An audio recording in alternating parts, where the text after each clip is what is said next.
আপাকে দেখে রাখবেন আপনারা কলকাতায় যারা আছেন, কারণ ওনাকে বাংলাদেশের দরকার। উনি বাংলাদেশে একবার না, ওনার ক্ষমতাকালীন সময়ে উনি আমাদের শাপলা চত্বরে উনি গণহত্যা চালিয়েছেন। আমরা বিশ্বাস করি উনার শাসনের দুর্বলতার কারণে আমরা আমাদের 57 জন সিনিয়র সেনা অফিসারকে আমরা হারিয়েছি, এবং ওনার একগুঁইমির কারণে আমরা 24 জুলাইতে আমরা এতগুলো সন্তান হারিয়েছি। আপনি খুঁজে পাবেন না পৃথিবীর কোনো দেশে 63 জন শিশু হারিয়েছে বাংলাদেশ।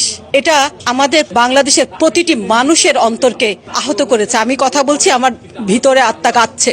আর ভারত এই মহিলাকে জায়গা দিয়ে আমি বলবো বাংলাদেশের সাথে সম্পর্ক নষ্ট করছে। ভারত বাংলাদেশ একটা ঐতিহ্যবাহী আত্মার সম্পর্ক, যেটা এই মহিলার কারণে নষ্ট হচ্ছে। আমরা বিশ্বাস করব ভবিষ্যতে ভারত এই খুনি হাসিনাকে বাংলাদেশের হাতে তুলে দিবেন, তার বিচার হবে।